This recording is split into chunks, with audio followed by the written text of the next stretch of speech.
This is In Character. I'm your host, Gerard Robinson, Vice President for Education at the Advanced Studies in Culture Foundation.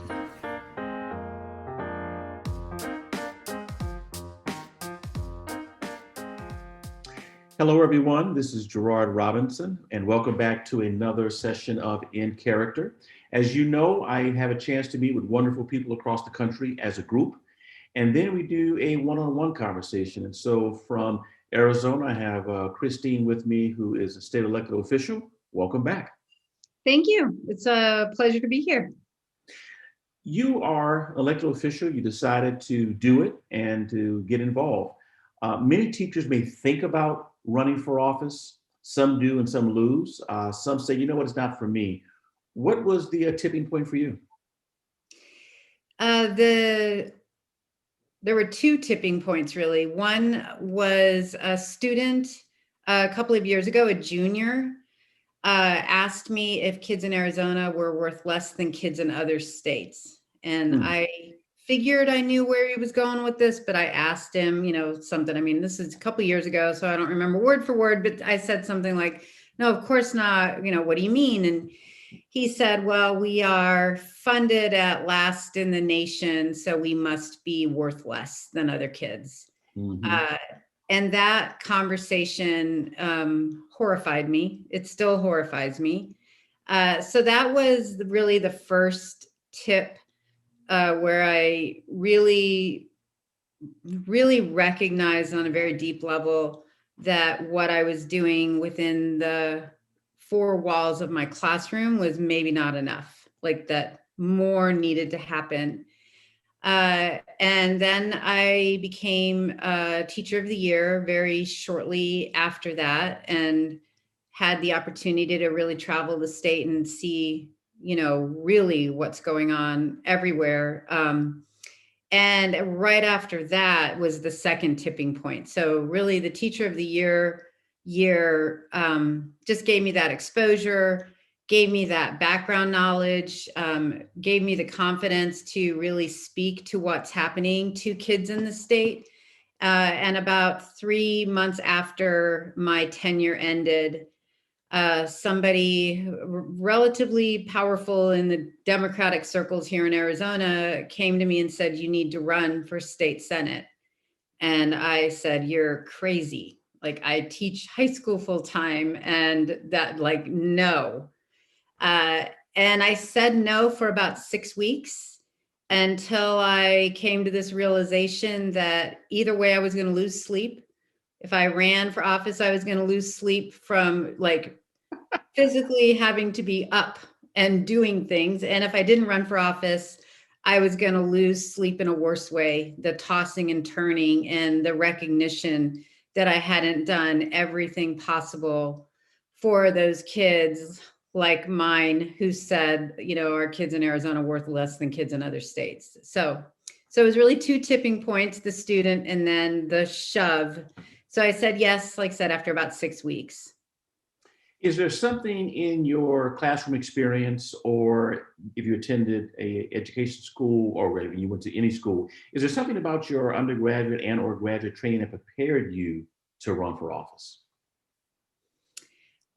No, no, nothing in my formal education. I went to UCLA actually to run track. And ended up with an English literature degree, but I went there to run. But no, somewhere I ran into a politician. This was 2014, just randomly at a restaurant. And just on the spot, I didn't even think it through, asked hey, do you want to come visit my classes?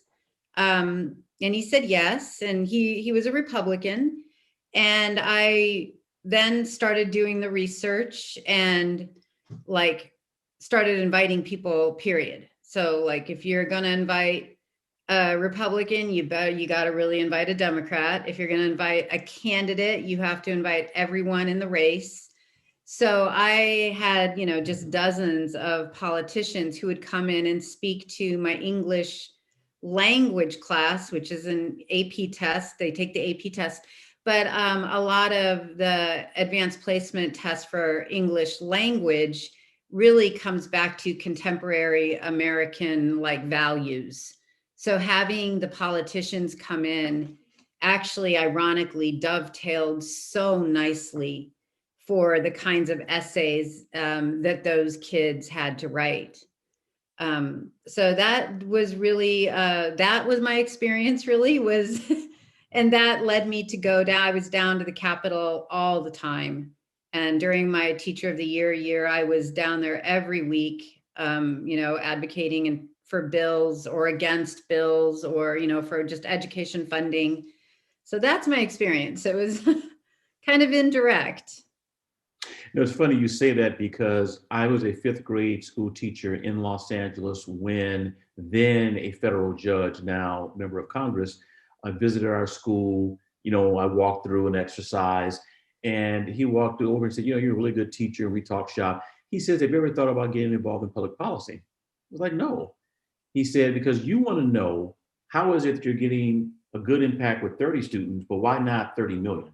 I said, yeah. He said, that's a policy question. You got to figure that out. And as life would have it, I ended up going into fellowship for 1 year in California government and kind of changed how I thought about things. So yeah, politicians who are listening and those who are watching, go visit classrooms. You never know who you're going to influence. Yeah, seriously, it was a great experience for the kids. And I think it was a great experience for the politicians because I'm a Democrat. But I say that only to add a little bit of ethos to what I'm about to say. One of the Republican legislators said that like everybody down there at the Capitol was like jealous, like they all wanted invitations, like it became like a popular thing to go visit Marsh's class. So I think it worked. I think it was a good experience both ways, for the politicians to really hear what's on kids' minds and certainly for the kids to understand on a deeper level local government. You Teacher of the Year, now you're involved in politics. How are you able to use your role as a senator to either work with current or former Teachers of the Year? And is there any involvement with that process at all now where you are? Yeah, in fact, just yesterday, there was an atrocious, horrible education bill hitting the House side. So the 2015 Teacher of the Year, I'm 2016, the 2015 Arizona Teacher of the Year, JD Bowman, came down to testify like on, against that bill.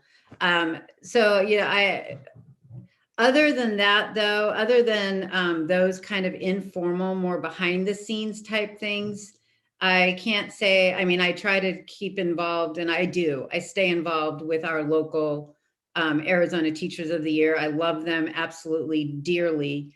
But I can't say I'm doing anything formal, although I would like to, because there's just not time because I'm still teaching. I teach middle school. So I teach 2 classes and head down to the Capitol. So as you can imagine, the pace of life is pretty ferocious. But down the road, I would love to get more involved with teachers themselves. You mentioned UCLA. So growing up in California and then working in Sacramento, we have a full-time legislature.